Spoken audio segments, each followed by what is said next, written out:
Kitwet FM Kigosin. Kitwet FM Kigosin. Kitwet FM Kigosin. 98.0 Kitwet FM Kigosin.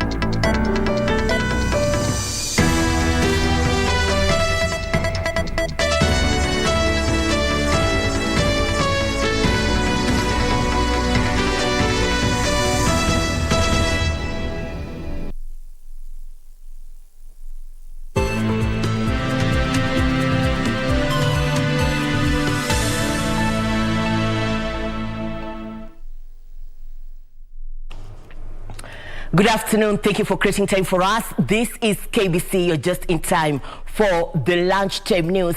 Besides politics, the Kenya Certificate of Primary Education Examinations has begun nationally. 1.2 candidates are sitting for the exams here in the capital. Nancy Okware is on that beat across the country. We have our able teams. Do interact with us on all our social media platforms at KBC Channel 1. On sign language interpretation, we have Susan Thuku. My name is Irene Muchuma Odim. The Cabinet Secretary for Education, Professor George Magoha, has assured candidates in strife-hit zones, including Baringo, of their safety. The Cabinet Secretary said examination papers have also been secured. Magoha said helicopters will be used in zones that are not easily accessible. He said security officers have also been dispatched to examination centers across the country.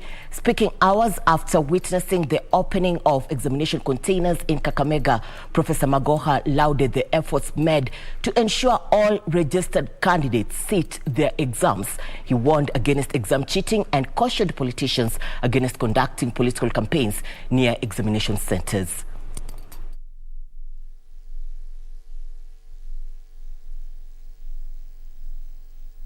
This exercise brings to an end the academic year of 2021. And so at the end of this examination, we will go to start the academic year of 2022. I want to say that the preparations are in full gear. The government has taken all precautions, especially in Baringo, where we have challenges. We are at this point ensuring that children are converged together in safe areas where they are able to stay and be fed and do the exams before they are dispatched to their... It's very shameful for bona fide teachers to be just waiting for the exam to post there to share. And we are watching them. I have already issued a very stern instruction that there shall be no political gathering in any school in the Republic during the examination period. Now, news reaching our newsroom. There has been an attack at Kap Kusum village in Mochongoi ward.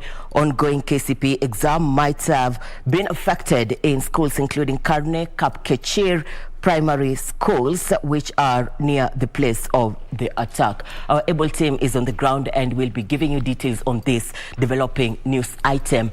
Moving on, the government has assured parents and KCPE candidates in Baringo County of safety amid concerns of bandit attacks in the region.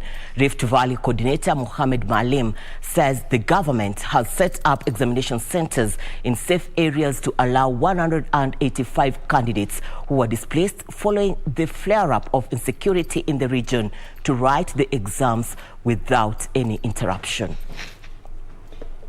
In Baringo South, where 6 people were killed by armed bandits over the weekend, candidates of Sinoni Primary School, Kasiela Primary School, Arabal Primary School, Kipsandum Primary School and Kapkechir Primary School sat for their exams at Mochongoi Secondary School.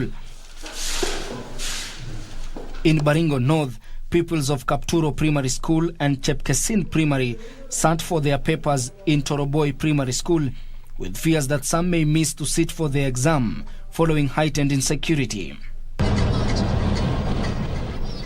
During a security meeting with leaders from the region, Rift Valley Coordinator Mohamed Mahalim assured parents and students that the government has set up examination centers in safe areas to allow the candidates sit for their papers without interruption. Sijui ni nini serikali watafanya ili waweze kukonsita hawa watoto, kwa sababu wakianguka wao hawataangalia kwamba mtoto huyu alikuwa na shida.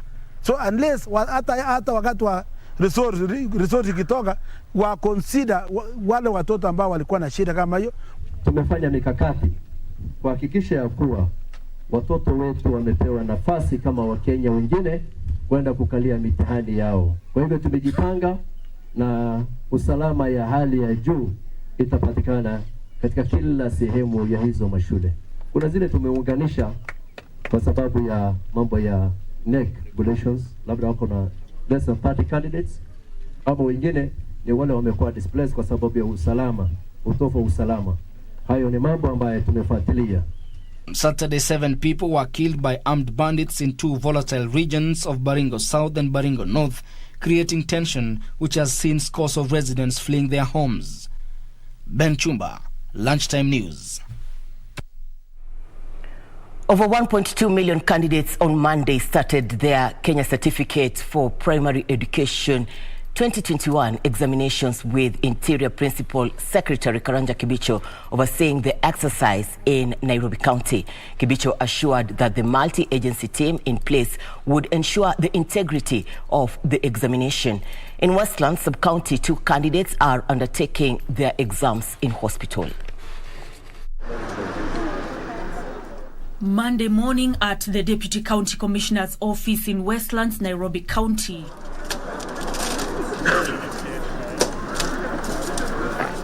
Interior Principal Secretary Dr. Karanja Kibicho oversaw the opening of the examination container and dispatch of examination material to 78 exam managers. Kibicho said all measures are in place to ensure the integrity of the examination as well as the security of learners.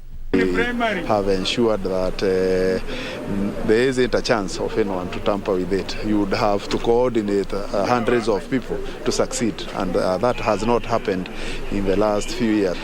What we are doing is for counties like Baringo is to ensure that at the school itself there is enhanced security in each of the schools. It's unlike here where the security officers just escort and they don't necessarily have to keep guard the whole exam period. Mathematics today, 2 hours, and then after that we shall have English. At St. George's Primary School in Nairobi, candidates were all set as early as 8 a.m. The school that has over 160 candidates is also hosting another 23 from Maxwell Preparatory School and another 20 from Jabali School. The KCPE exams have kicked off seamlessly. We are having 3 centers accommodated here. There is enough space in this place to accommodate all the 3 centers. The exercise at this center was overseen by NEC Chief Executive Officer David Njengere and the Nairobi Regional Commissioner William Thuku. The officials gave an assurance that the exercise began smoothly, with 2 candidates undertaking the examinations at hospital in Westland Sub-County. There are people who are going to those hospitals to administer the exam there. So the issue has been taken care of. I can only wish them a quick recovery so that even before the final paper is done, they will be able to do it even in the centers.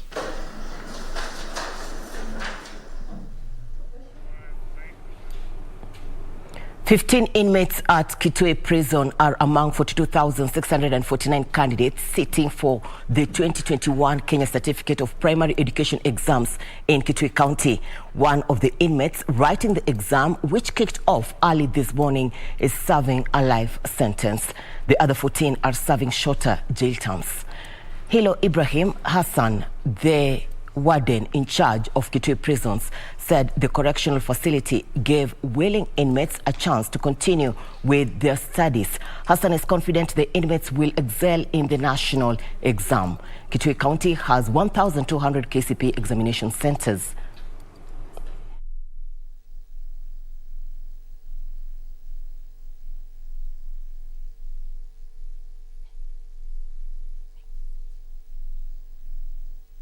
Kuna wale ambaye tulichagua ambaye waliwacha shule wakiwa darasa la 5, darasa la 6 na darasa la 7. Hawa ndio tulijaribu kumenta tukiwa tunashirikiana na walimu kutoka Ministry ya Education. Wale wafungwa ambao wamefungwa ambao wanafanya mitihani ni 15 kwa jumla. Kati yao hiyo wafungwa kuna mtu ambaye life ambaye amefungwa maisha. Nilikuwa nimesoma mpaka standard 7 nikaashia nikiwa raia, lakini nilipoingia hapo alipotuelezea kwamba tuelezea umuhimu wa masomo, mimi nikachukua hiyo hatua. Alishakuwa nimefungwa maisha, nikaamua kuendelea na masomo. Now to the county of Kisumu, the Kenya Institute of Curriculum Development Chief Executive Officer Professor Charles Ongondo says the government is not taking any chances in the efforts to uphold the integrity of the 2021 Kenya Certificate of Primary Education examinations that are underway countrywide. Professor Ongondo, who was supervised the opening and subsequent distribution of examination materials in Kisumu, says every examination center is managed by a multi-agency team mandated to safeguard the exams.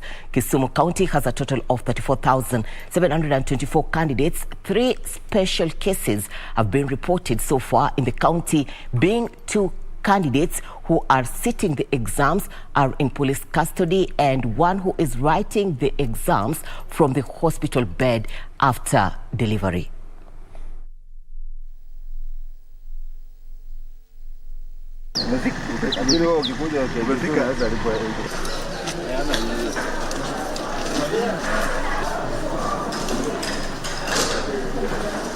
It's a very busy year for government. We will have 5 national examinations, beginning with this one, KCPE. Then next week, from the 14th, we start KCSE. Remember, these are 2021 examinations. Come December, we shall have a national assessment for grade 6. These are children who are joining grade 6 in April 25th. Then we shall have the 2022 KCSE exam, the 2022 KCPE exam. The message we have from the national government is that learners should not be made to panic. I'm saying made to panic because normally it is us adults who make children panic.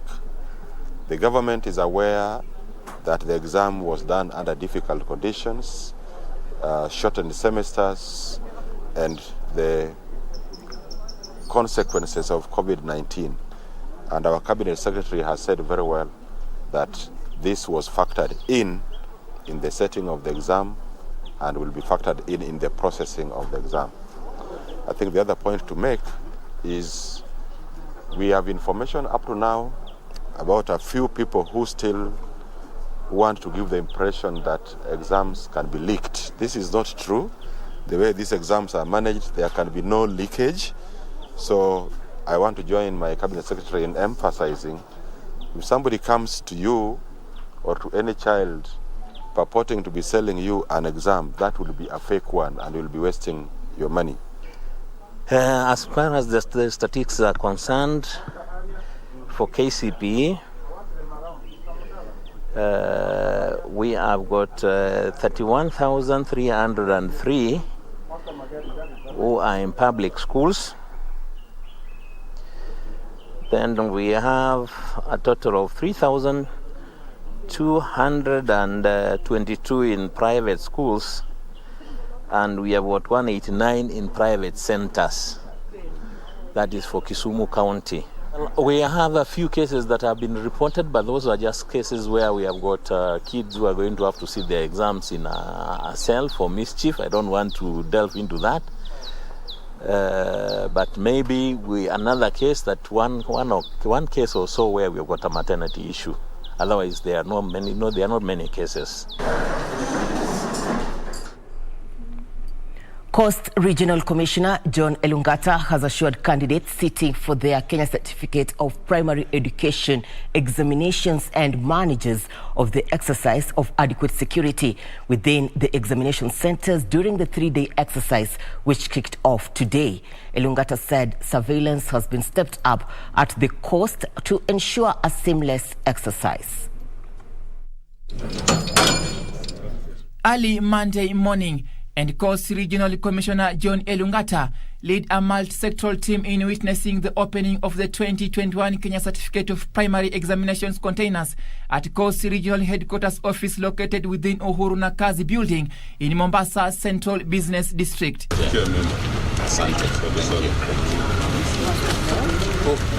Elungata said the government has put in place watertight measures to curb exam malpractices, and exam managers will be required to do a roll call of all candidates. We have restored the integrity of Kenya's exams, and we shouldn't lose it now that we are advancing in it. You know, every time I think those who are benefiting from exam leakage, for some time they have kept thinking that, when will these rules be relaxed so that we can go back to what we used to do. He at the same time assured candidates in Lamu County of enhanced security during the 3-day exercise. And so we want to urge our candidates to believe in what they have been taught in the teaching that has gone to them. They should also believe in their own God and be sure and be happy with the results they will get. Of course, we wish them all the best. We want to see all our candidates pass. In Coast Region, 101,857 candidates will write examinations in both public and private schools. 41,857 are boys and 42,284 are girls. Jelis Aladi for Lunchtime News. A fire today morning razed a library at Kiongoni Primary School in Kisii County hours before commencement of the 2021 Kenya Certificate of Primary Education examinations. Basic Education and Early Childhood Principal Secretary Julius Juan said the early morning inferno affected the smooth facilitation of the exams. Meanwhile, a standard 8 pupil from Etango Sub-County is writing her national examinations from the maternity ward after she delivered on the eve of the KCPE examinations. According to Juan, arrangements have been done to ensure she completes the exams with minimal distraction. Next.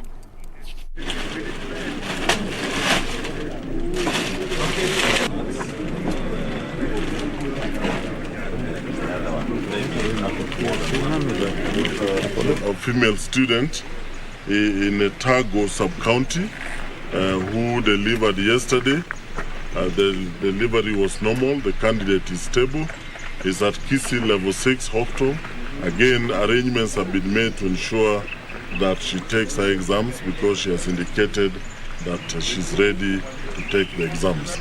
In Kiongongo Primary School in Kitutu Central, where we had a fire incident at 2:30 a.m.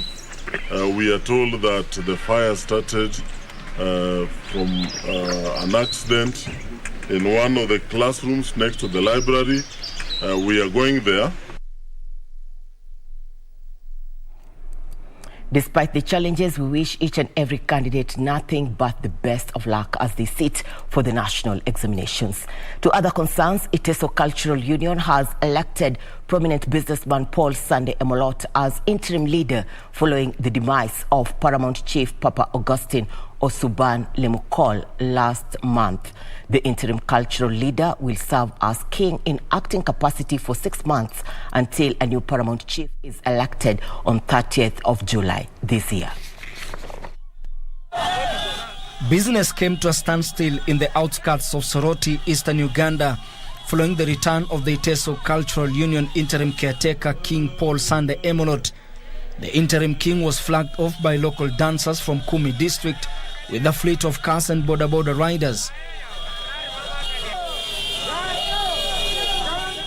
Upon arrival at his home, Emolot was received with a dance by local artists from the Karamojong community.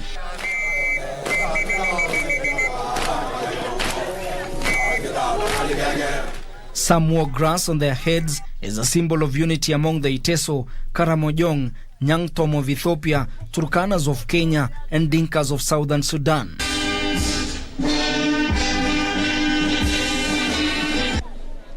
Before his election, Emolot was the Iteso Cultural Union chairman. From the Muslim faith? According to the Iteso Cultural Union's constitution, once the king dies, the chairman will assume office and exercise all the powers bestowed upon the office of the king. I know shall take over from where the late Papa left from. This time, this union is going to go to a different level, higher than where it is today. Emolot said he was up to the task of uniting the Iteso, who are spread across Kenya, Uganda, South Sudan and Ethiopia. Ben Chumba, Lunchtime News.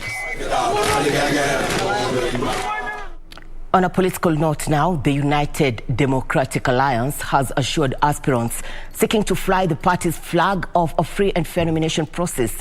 The party's National Election Board Vice Chairperson Umi Bashir, who spoke in Garissa, said there will be no direct tickets. United Democratic Alliance has allayed fears that the party primaries will not be free and fair. Our nominations will be free and fair. And in an instance where, as we all know, Northeastern has a tendency of settling for negotiated democracy, as a party, as long as there is only one aspirant contesting for a particular ward or constituency or county, we shall not have primaries. But in an instance where there are two or more aspirants, then definitely we shall go for primaries. UDA National Elections Body Vice Chairperson says all aspirants are equal in the eyes of the party. We as a board are treating all aspirants as equal, whether you're an incumbent or you are aspiring to be a particular leader in a particular constituency, ward or county. They are all equal. There is no favored candidate. There is no preferable candidate from the party leader. Meanwhile, a section of youths allied to the ODM wing of the Azimio la Umoja coalition have defended Suna East MP Junet Mohamed over his remarks that seem to discredit the performance of former Petroleum and Mining Cabinet Secretary John Munyes. Munyes is eyeing the Turkana gubernatorial position under the Azimio la Umoja coalition. What Honorable Junet tried to say was that Turkana County deserves a better leadership. Some people went and misquoted him to mean that he meant that alikuwa anadharau leadership ya Turkana. Azimio as a coalition has a responsibility of making sure that the party ticket, or rather the flag bearer of the Azimio coalition, is going to be a leader that is tested, that is proven to be having a track record. The youth led by former Turkana University Student Association leader Dominic Lotam claims Junet's remarks were taken out of context and his remarks did not in any way undermine the unity of Azimio la Umoja. Jelis Aladi for Lunchtime News. Former Chief Administrative Secretary in the Ministry of Environment and Forestry, Mohammed Ibrahim Almi, says he will implement development projects under devolution in Wajir should he be elected as governor. Almi spoke during the launch of his gubernatorial bid at Orahei grounds. He said he is best suited for the job. Former Chief Administrative Secretary in the Ministry of Environment and Forestry, Mohammed Ibrahim Elme, will be vying for the Wajir gubernatorial seat on an Orange Democratic Movement ticket.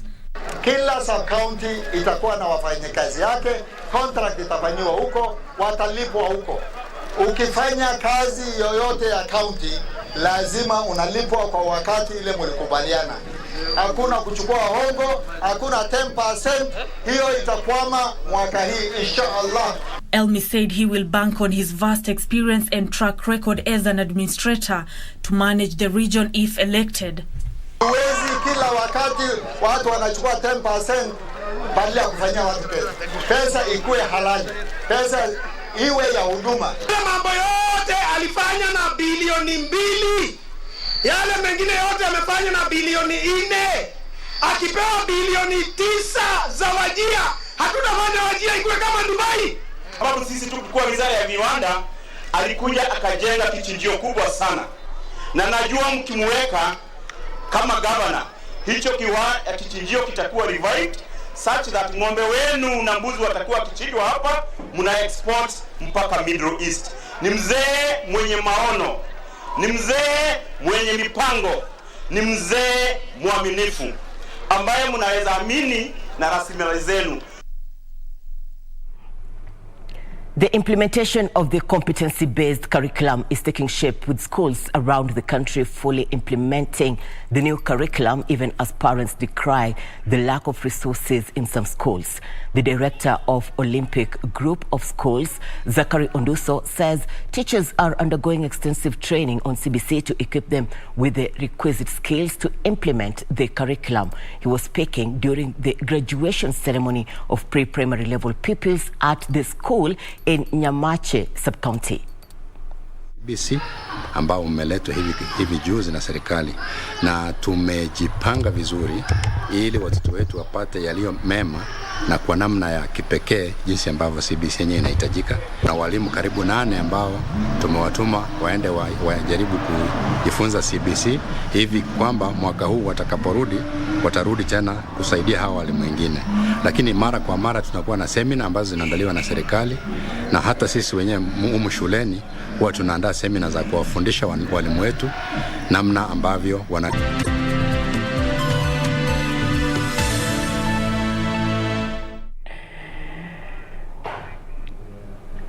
Thank you for staying with us. You're just in time for the Lunchtime News. Sugarcane farmers in Narok County are counting losses after hectares of their plantation was razed down by fire whose cause is yet to be established. The inferno that broke out at 8 p.m. affected sugarcane plantations at Mapasi, Oletenke and Ahero in Kayan Ward, Narok County. The farmers are calling on the government to investigate the cause of the fire. The farmers, who lamented over loss of livelihoods from their heavy investment, blamed Transmara Sugar Factory for placing a cap on non-harvesting of torched cane. Tunaomba factory hii shida ikitokea nao wajali wananchi. Wajali ya kwamba wakati miwa. Washauri mtu alikuwa hajapanda alafu apata hasara. Mkulima anapochomewa miwa kiwango hiki inakuanga ni hasara, maana factory wanapochukua inakuwa mbaya, maana wanakata gharama ya juu sana, na wamepitisha sheria kwamba ikiwa miwa itachomwa ama ikiwa miwa itashikwa na moto, basi hawa hawatachukua hatua ya kukata hiyo miwa wala hawatakupa namna ya transport. They suggested the factory should post more inspectors to ensure mature cane is harvested to avert the risk of occasional or environmentally sustainable architecture in real estate development. The government says the move is largely informed by the dwindling natural resources such as fossil fuels and water, resources that were once thought as inexhaustible. Some of the actions that we need to take, we don't have a lot of time, right? The government has made some commitments in their nationally determined contributions. We want to be shooting for net zero by 2030 on all new buildings. So we have less than 8 years to get there. So I think we have to now be looking at working at an accelerated pace. At the 10-year anniversary of the Kenya Green Building Society, players also highlighted county governments as low-hanging fruits in the country's efforts to reach net zero by the year 2030, which is less than 10 years away. However, policy change and favorable legislation stand in the way of progress. For me, the built environment has a huge impact on greenhouse gas emissions and climate change. Today, if you're going to get a building approval, you're not going to ask for your carbon footprint. You're just going to ask for your structural plans and, what provisions have you put, for example, waste, if you've put a septic tank. Now, the danger of that is that you find that somebody is building all the way in Kisumu and is importing his stones from Thika. Number one, that increases his cost for building, and also it increases his carbon footprint. Yes, we're calling on county governments, especially their ministries of infrastructure and planning. We're calling on them to be very active when doing their spatial planning. For a project to qualify for financing through a green bond, the issuer has to commit to issuing the money only for green projects. The Treasury set the stage for guaranteeing counties in raising cash through the Nairobi Securities Exchange and other international capital markets after publishing guidelines on borrowing by devolved units in early March. Alana Oko, Lunchtime News.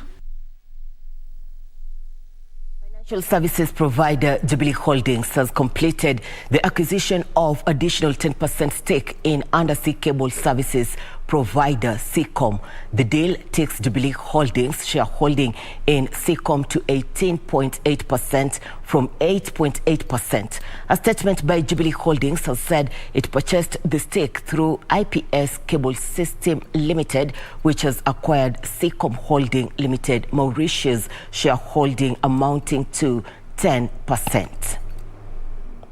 Launched Africa's first broadband submarine cable system along the continent's eastern and southern coast in 2009.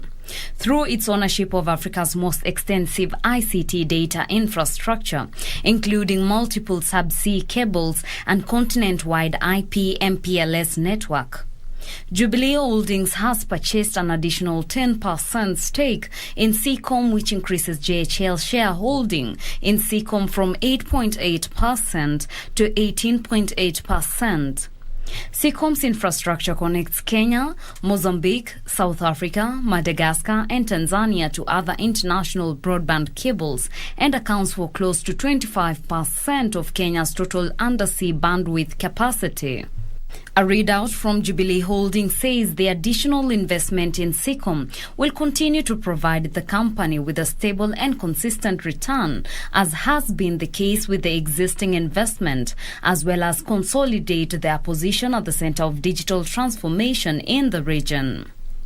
Reporting for Lunchtime News, I am Teresa Mutai. Makueni County has developed a concept of climate change adaptation that will see area residents actively participate in draining rainwater from the roads.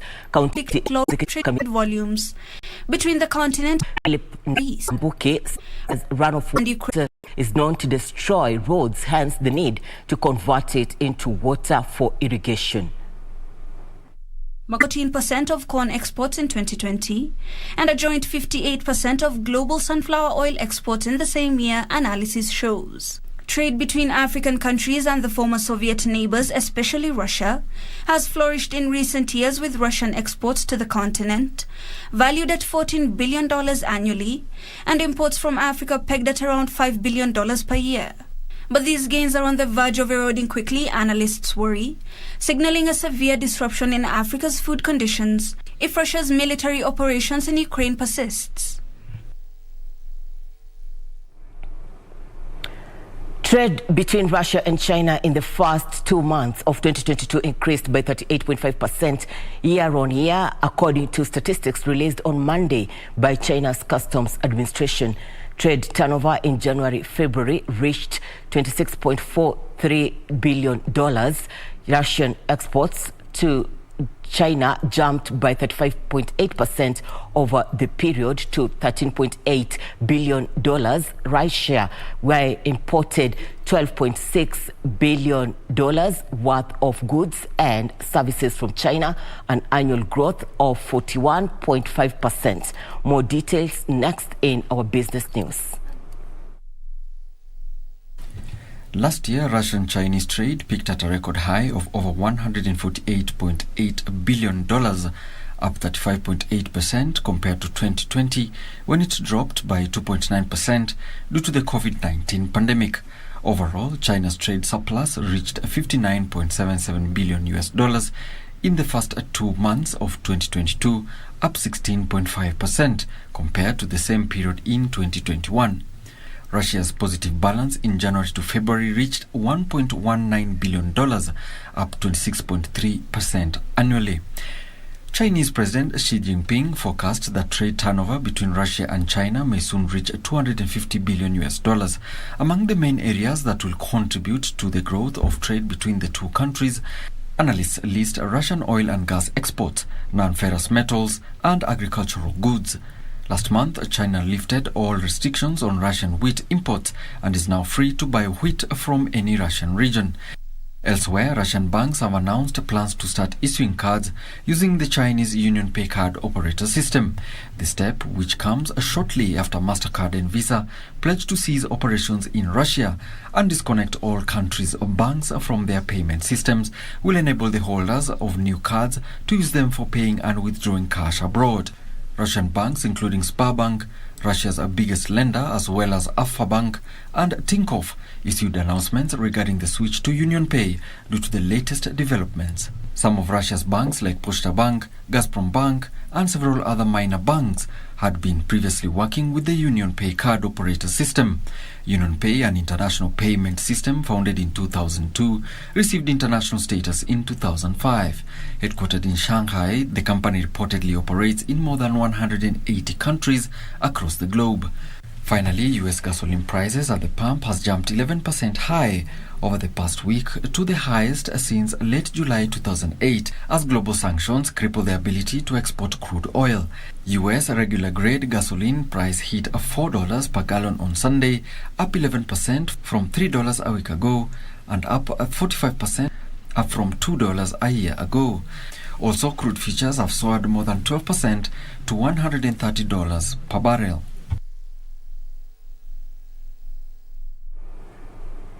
Equity Group has unveiled 678 billion shillings regional private sector economic recovery and resilience stimulus package to over 5 million small and medium enterprises in agriculture, manufacturing, trade and investment in the eastern and central region in the next 5 years. Equity Group CEO Dr. James Mwangi says the loans will be disbursed at an interest rate of between 13 to 18% as the bank seeks to support businesses to thrive and recover from the devastating health, social, humanitarian and economic impacts of the COVID-19 pandemic. COVID-19 socio-economic disruption negatively hurt small businesses, with those in Kenya suffering the most compared to her economic rivals, South Africa and Nigeria. This is according to the latest Africa SME Pulse report by Geopol that shows more than 70% of the micro, small and medium enterprises were forced to close their businesses at least temporarily due to the pandemic, of which only 17% have fully resumed normal operations. It further shows only 11% of small businesses have received bank loans, illustrating the difficulties MSMEs face securing financing. To this end, Equity Group has unveiled a recovery and resilience stimulus plan that will see over 5 million micro, small and medium enterprises in agriculture, manufacturing, trade and investment in the eastern and central region receive funding to boost their businesses. You have a businessman today or a businesswoman today who says, I have orders of 1 million shillings, but I don't have the capital to be able to fulfill those orders. And that lack of working capital, therefore, has been a big constraint, not just to business and livelihood, but also to job creation. Because the more orders you can fulfill, the more jobs you can supply. Equity Group Managing Director and CEO Dr. James Mwangi said a total of 678 billion shillings will be made available to 5 million MSMEs and 25 million individual borrowers for the next 5 years at the rate of 13 to 18.5% for the lowest risk and the highest risk categories, respectively. Credit pricing made simple. Just one rate, one effective rate. Transparent and within a range of your own risk, and from the lowest to the highest in each category, it's rarely 200 basis points. The recovery plan will have a special focus on youth and women as it seeks to leverage on productive capacities and comparative advantages to transform the region into a manufacturing hub that converts agricultural raw material into finished products for export and national use. It's training those micro, small, medium enterprises, whether it's through our financial literacy programs, our entrepreneurship training programs, taking those farmers, being trained with our agronomists to improve production yields. It's ensuring they're connected to those formal value chains of manufacturing, of trade and investment, etc. Mwangi noted that the plan will bring together social and economic dimensions of the economy with the intention of industrializing Africa. Caroline Jenga for Lunchtime News. Wow.